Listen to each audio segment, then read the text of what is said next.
The University of South Carolina is one of the nation's premier universities. With a rich history of more than 200 years of academic leadership, we're building on that tradition with a strong focus on the future. In this program, we present some of the students, faculty, staff, alumni, and corporate partners who make us successful and help shape our future and make us uniquely South Carolina. In isolation, we're in silo, but together we can be so much better and bigger and more impactful. I think that one of the things that makes our university so special is that I've never been around a group of people that care so much about helping other people be successful.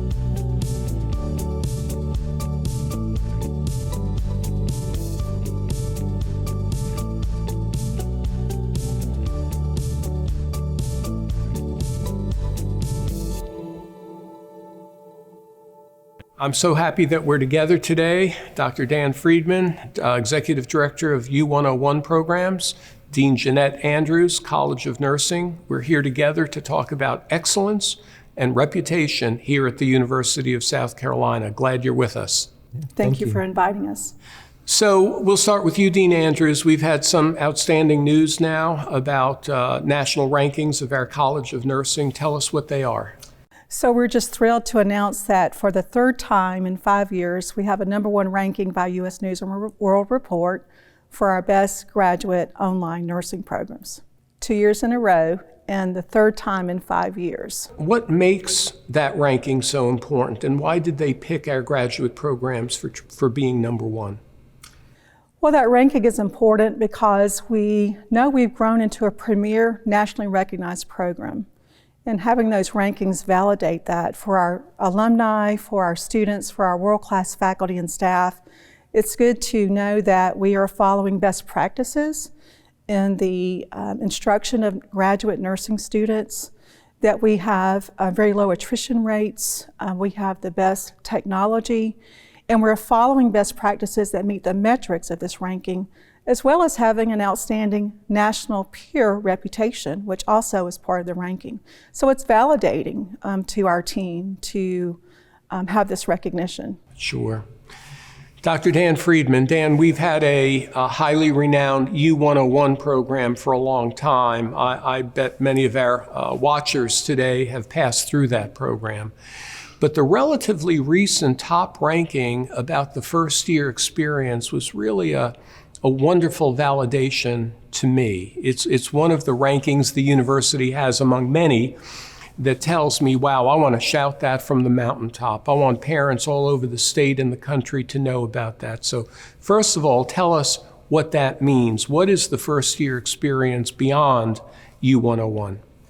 Yeah, I mean, South Carolina has been on the map for 50 years now for the first year experience. In fact, the term, the first year experience, is a trademark term to the University of South Carolina that grew out of University 101, which began back in 1972, and now our intentional onboarding of helping students make their way into the Carolina family and make the most of their time here also includes things like orientation, residence life, advising, and so we're doing lots of great things on a lot of fronts when it comes to the first year experience. Some of our viewers may not really know about U101, University 101, so give us a glimpse at what happens in 101. Yeah, so we're a 3-credit course that students take in that first semester, and we really have 3 goals with 10 learning outcomes. So we want to foster our students' academic success, help them discover and connect with the university, so the people, the history and the traditions, and all of the resources and opportunities that we have available to them.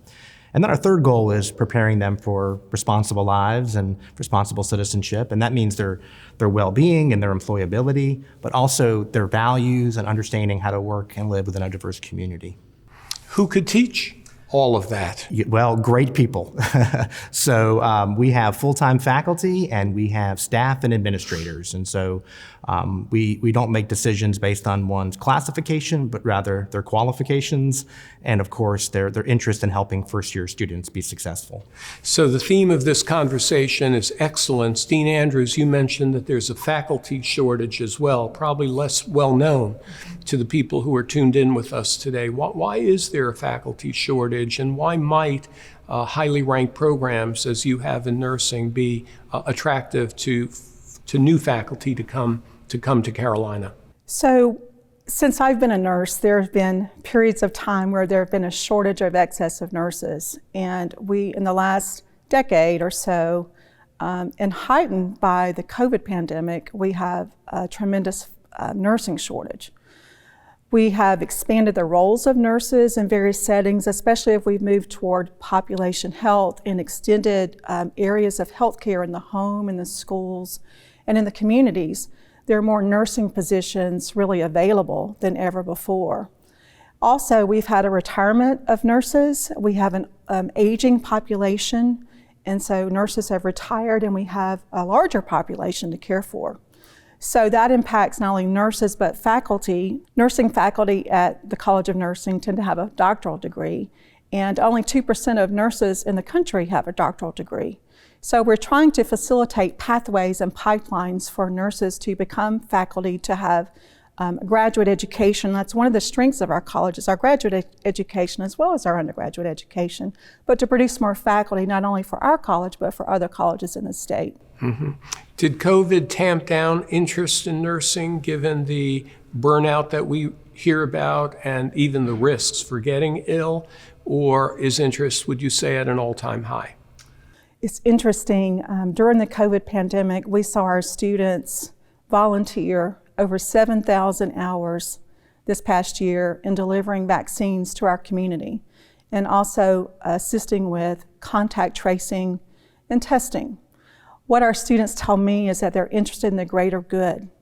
Our applications for nursing in the last 2 years have been higher than they've ever been before.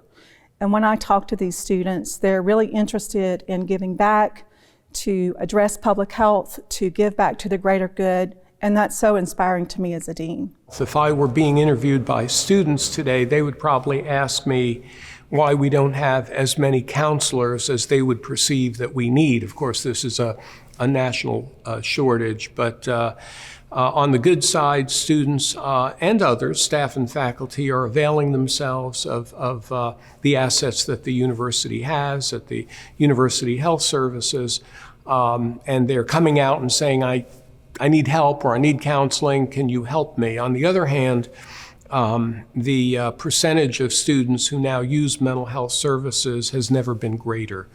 And how does that relate to U101? Well, I would ask you, Dan, is there something about the social networking that happens in 101 that might help students to know that they've got peers, that they're not alone, and maybe that they should seek help when they need it? Yeah, I'm glad you asked that, because there absolutely is. When you have a small discussion-based class and you've built community, you then created this welcoming environment that students trust and then can disclose those things. And so when I'm teaching University 101, I'm starting every class with some kind of check-in. How are you, right? What's the best thing that happened to you this week, or what's the worst thing that happened to you this week? That gives me, as an instructor, a really good sense of what my students might need and support from me. But it's also giving them a chance for affirmation and validation. So when somebody discloses feelings of anxiety or feelings of homesickness or even depression, knowing that they're not the only one feeling that way is that first important victory.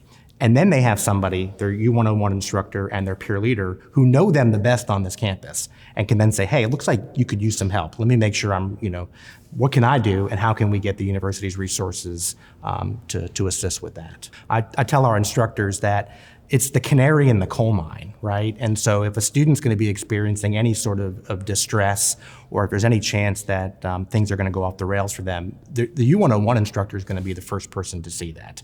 Not being in class, changes in mood or disposition, and through the journals and the check-ins, we just really get to know our students in a personal way and are able to help them when we need to. Well, Dr. Dan Friedman and Dr. Annette Andrews, your pride and your commitment, your altruism is palpable. It makes me, as interim president, feel the same way. So thank you for being with us today. Thank you. Thank you for your support.